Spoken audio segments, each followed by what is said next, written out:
Hey everybody, welcome back to the channel. We're continuing today talking about panning. We're going to be looking at how to pan some key sets of instruments and a couple of great techniques for you to be considering as well. Let's get into it.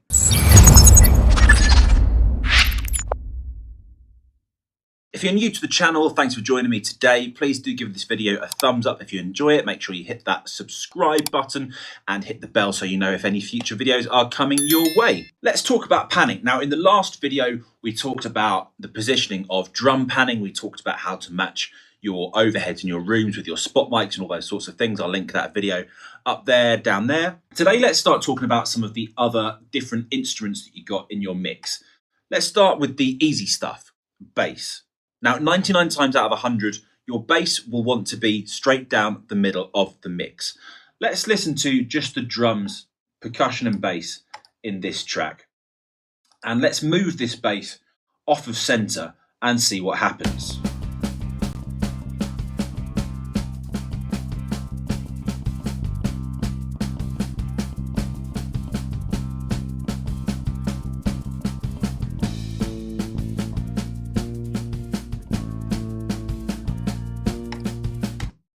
Now you hear how when you move the bass away from the center, the mix feels less secure, it feels less grounded. The low frequency content is really important for making your mix feel solid and feel stable. That is why your kick drum will almost always be straight down the middle of your mix. That is why your bass tracks should basically always be down the center of your mix. You keep your bass in the middle to keep your mix feeling grounded and centered between the left and right sides of your mix. So 99 times out of 100, keep your bass in the middle. Of course, there are always creative things that you might want to explore, effects that you might want to use. I would advise you to keep those things to a minimum, use them sparingly as a kind of a moment of separation from the meat of your track where the bass is focused down the center. Okay, next up, let's talk about guitars. Now, in this track here, I have two different guitar parts. Let's have a listen to them.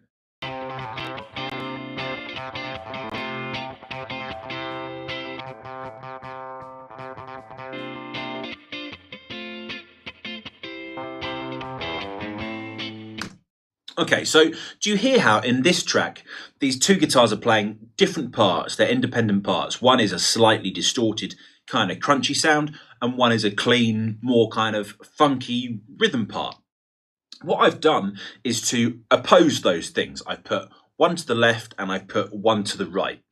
The reason I've done that is because timbrally they're not dissimilar. They're both guitars. They share a reasonable amount of frequency content. So if I had them in the same place, if I had them on top of each other, there would be less distinction between the two. There'd be less clarity between the two. Let's demonstrate that.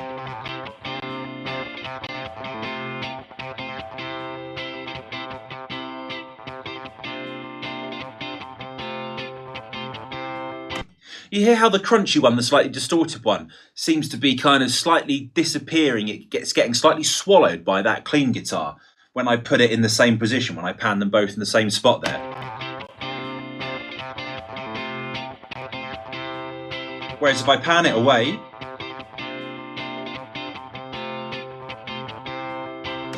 much more discernible, much more distinguishable. It's a really good idea if you've got two contrasting parts from the same instrument, as I do here, to try and offset them, to try and balance them between the left and right side of your mix. So rather than trying to kind of cramp them both into one side of the mix, just oppose them. So you've got one left and one right and equally weighted. It tends to be quite a successful way of doing things. Now, what if you've got a double-tracked rhythm guitar part, for example? Now, in this track, I have a double-tracked rhythm guitar part. And you'll see that here, I've got them hard panned left and right. Let's hear those in the context of this mix here.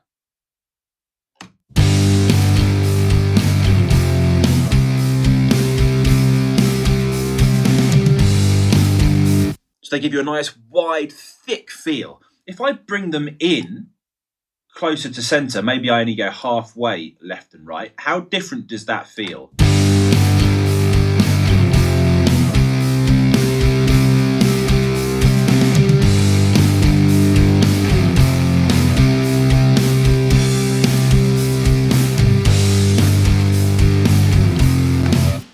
Gives you so much more width and kind of room in your mix. And the thing about hard panning rhythm guitar parts that are double tracked like this is it gives you space down the centre where you can put other things. So for example, in this mix, I've actually got a lead guitar down the centre.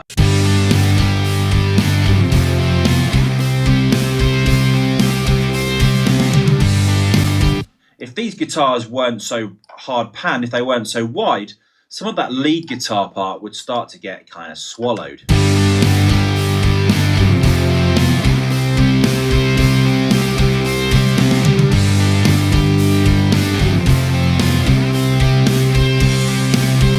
You hear how when I move those parts wide, the lead guitar has more space to come through in that pocket in the middle of the mix. Now, it's really important to mention when you're hard panning rhythm guitar parts, they must be two separate recordings. You can't just duplicate one recording and pan it left and right. It won't make any difference because you'll just be doubling the volume of something. They need to be two separate recordings. And in this instance, in fact, I've got two different settings on the guitar amps. So the two sounds are different from each other. So the left sounds like this.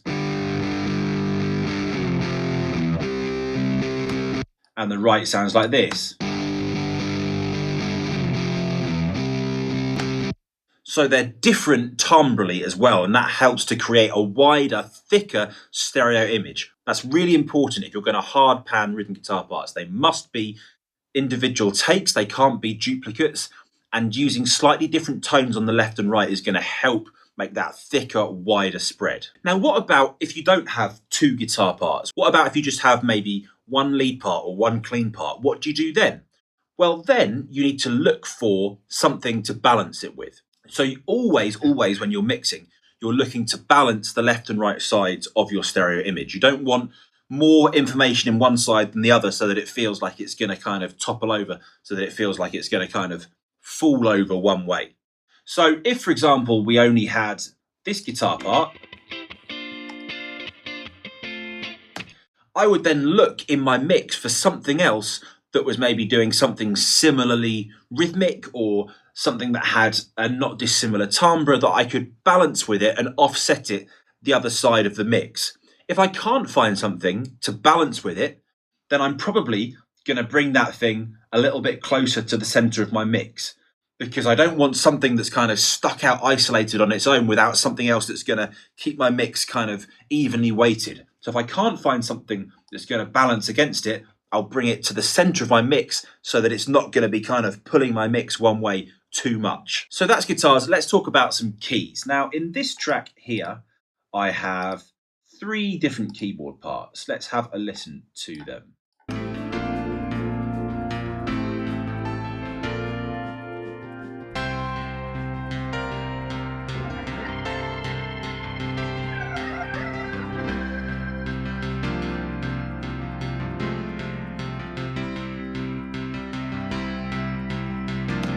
So I've got this kind of electric piano type thing going on.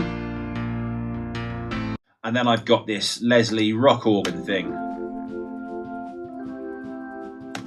Now I could, if I wanted to, because they're both kind of keys parts, I could offset those a little bit if I wanted to. So let's try that in the mix.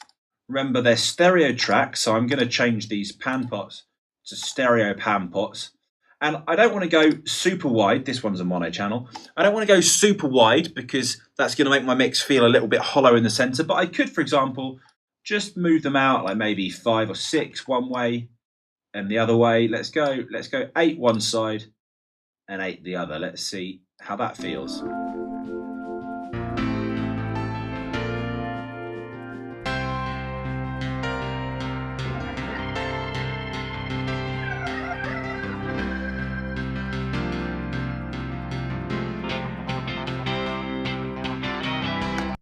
I don't mind that at all. Let's compare that back to in the center of the mix.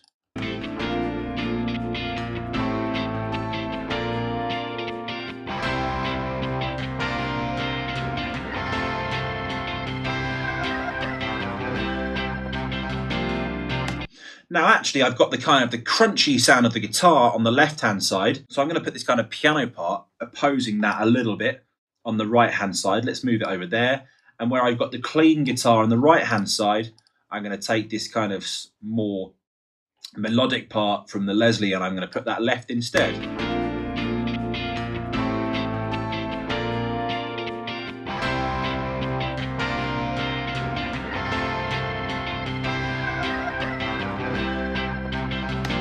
And I prefer that.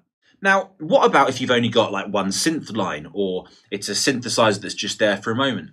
Same principles apply as we just talked about if you just got one guitar part. You need to look for something to balance it with, something to oppose it with. If you can't find something that it's going to balance with, then you keep it close to the center of your mix. If you can find something to balance with, then you can put it as wide as you like, so long as you've got equal weighting with the other things in your mix so that your mix doesn't kind of topple over one way or the other. Just whilst we stop at this moment, if you do your shopping for your studio equipment with Thomann, I'd be really grateful if you could use my affiliate link. It's up there somewhere. It doesn't cost you anything extra. It just means that a little bit gets kicked back to me and helps me keep making you great content. Now, what about horns? Now, I've got 3 horns in this track. Let's listen to what I've done with them, and then we'll kind of analyze why.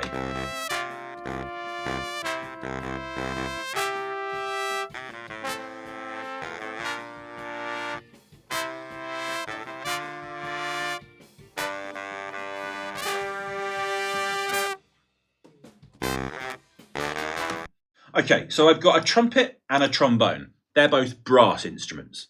Then I've got a baritone sax, which is a reed instrument. So timbrally, they're different, okay? Also, the baritone sax is a baritone instrument. It's a bass instrument, so it's low in its frequency content. So I've kept that close to the center of the mix because it's a bass sound, in the same way as we kept the bass guitar in the center. We kept the kick drum in the center. Bass instruments I'm keeping in the middle of the mix.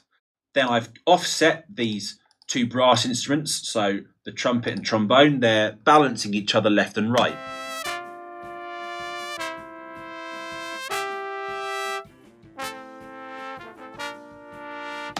Okay, so they're keeping my mix nicely balanced there, which is a good thing. A different tactic that I could have taken was to think about, okay, how are these things positioned in the room that I'm recording in? They're probably all stood together as a section somewhere. So I could have said, okay, let's move these things over together onto the right-hand side of my mix. So they're all kind of there together. We'll give them a little bit of separation. So we'll go, in fact, let's go 40 on the trumpet, more or less. Let's go 30 on the sax and 35 with the trombone in the middle.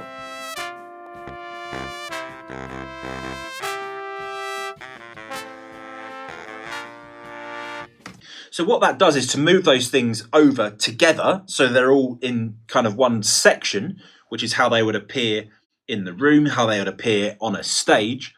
That's fine, but then I just need to be thinking about, okay, so now they're going to be pulling my mix one way, so I need to put something else that's going to oppose those somewhere else in the mix. So I could reconsider what I've perhaps done with the guitars, for example. I could say, right, rather than having the guitars evenly spread one way and the other, I'm going to oppose those horns by balancing them with the guitars.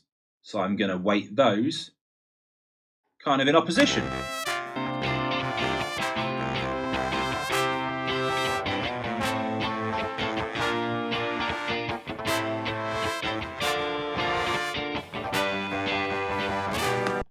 Okay, neither is right or wrong.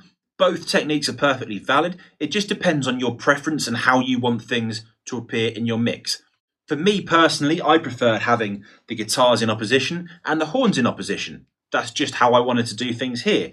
You might make a totally different decision and go more in this sense where it's kind of more how it was in the room, where you'd probably have the guitarists together, you'd have the horns together in a section. Later on when we get to the vocals, you'll have the backing singers together in a pocket as well. It just depends on how you want to approach the track and what you feel works best in the mix. Incidentally, exactly the same kind of rules would apply if you've got, for example, a string section or string instruments. I don't have strings in this track, but same things would apply. You need to make the decisions about whether you want them to appear as a kind of a little group, as a little section, or whether you want to balance them across your mix. Exactly the same principles as we just discussed with the horns. Let's talk about vocals now. So lead vocal is simple. Keep your lead vocal in the middle of your mix.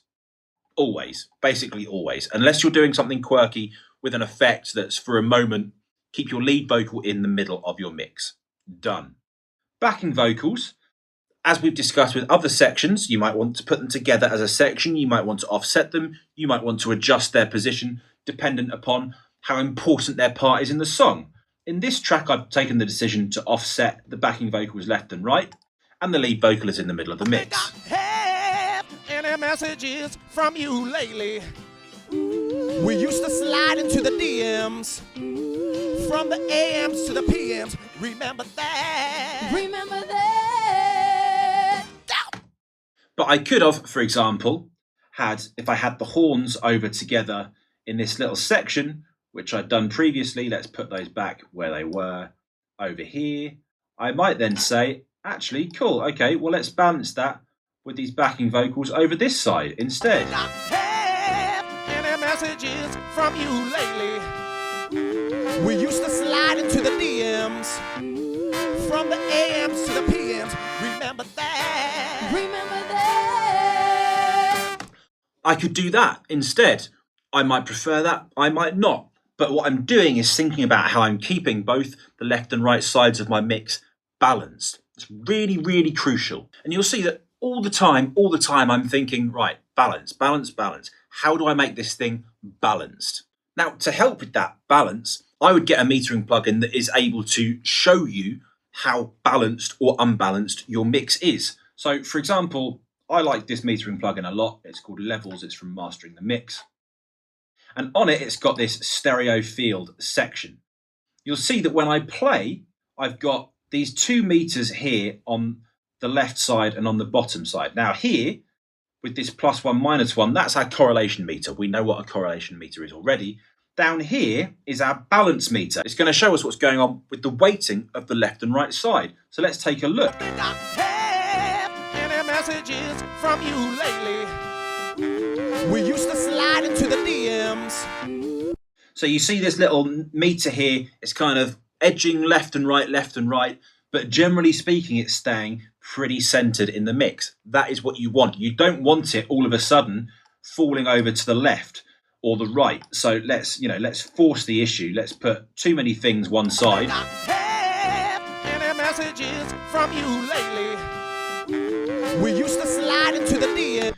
And then it goes, uh-oh, your mix is unbalanced, okay?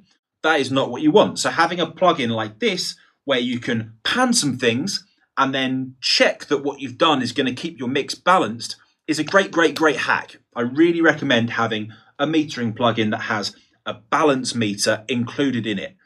As I said, this one also has a correlation meter, so you can kind of monitor both those things at the same time, which is a great thing to have in front of you. Now, what about if you're looking for a quick and easy way to get a mix up and running nice and quickly? Rather than, doing these kind of minute moves where you're thinking, okay, how much left or right am I going to put something? Am I balancing these things evenly? Am I, making sure I'm not overloading one side too much? What is a kind of simple, quick, effective technique that is going to help you get a mix up and running quickly? Well, there's one called the LCR Technique. LCR stands for left, center, right.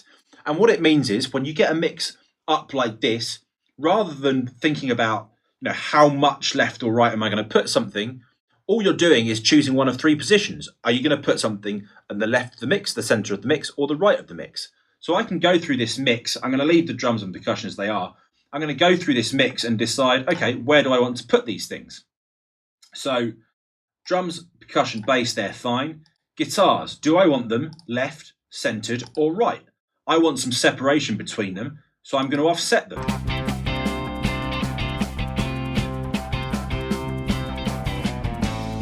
Okay, I've gone left, center, or right. What about the keys? Do I want them in the left, the center, or the right? I think they're going to sound weird if I pan them kind of hard out to the left and right. Let's illustrate the point.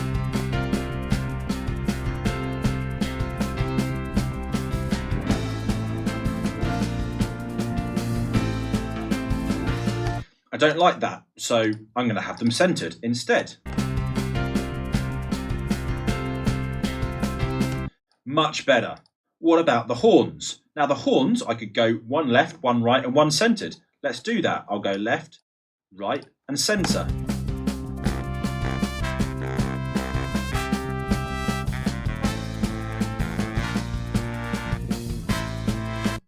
And I can do the same with my vocals. I can have my lead in the centre, one left, one right. Think I have any messages from you lately? We used to slide into the DMs from the AMs to the PMs. Remember that? Don't put me on hold. I need somebody to hold.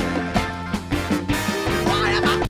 And that technique allows me to make a decision immediately about how I can balance the left and right side of my mix. It's a brilliant, brilliant technique. And then from there, I can then go in and adjust and say, okay, rather than having these things hard left and right, I can move them a bit left and right. I can move them in opposition. But by using LCR to begin with, you're making quick decisions about where do I want these things to be on the sides, keeping things balanced, and then adjusting the minute details after the fact. Great technique. Now, one other thing to think about when we're thinking about panning is, again, going back to our low frequency content. Now, it's really, really good practice to keep the low end of your mix and all of the frequencies in the low end of your mix focused in the center. We've been contributing to that by keeping the kick in the center, by keeping the bass in the center, in this track, keeping our baritone sax in the center. But some things still kind of creep out. Some things still have stereo information. For example, on the keys, where in our Leslie part, for example, if we have a listen to that.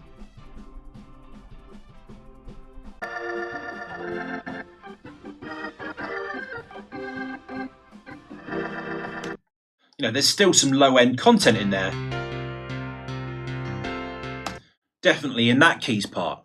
So what can we do to help kind of focus this mix a little bit more in the center? The answer is you can grab something like a directional mixer. Now, I've pulled it up on my mix bus here. You can put it on the mix bus, you can put it on individual channels or groups, wherever you see that it will fit best. What I'm going to do is use this to focus the low frequency content in the center of my mix. Now I've got this directional mixer here. Its input is set to stereo mode, left, so it's looking at the left and right channels.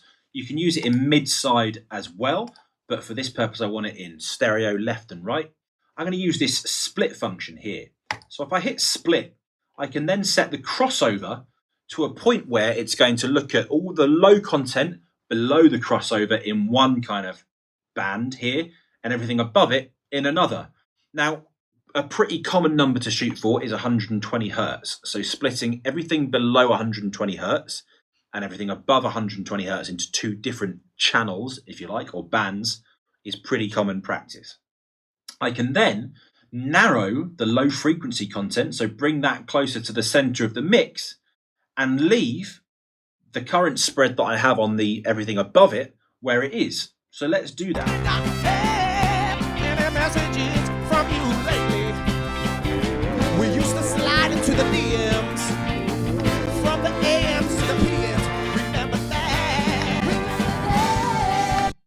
It's going to be a really, really subtle thing, but in the context of your mix translating across different listening systems, it's really, really going to help. You're not going to listen to this and go, oh, that makes a massive difference. That's not what it's doing. What it's doing is just ensuring that further down the line, your mix becomes more and more translatable when you take it to the car, when you take it to your headphones, when you take it to your mobile phone, when you take it into a club, wherever you might listen to it. Let's listen to this effect on some different groups just soloed out, just to illustrate. Here's just the bass.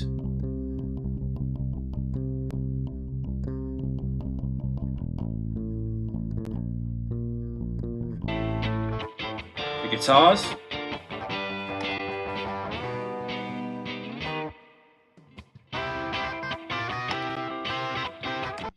Okay, so very, very subtle thing, hardly noticeable, but that's the point. It's about a small change that is going to help with the overall success of your track. It's not some great big kind of magic chuck of stardust that is going to revolutionize your mix. That's a really cool thing to have there up and running. Cool, and that's it. We are done for this video. I'll be back again really soon with the continuation in this series. Until then, keep making great music.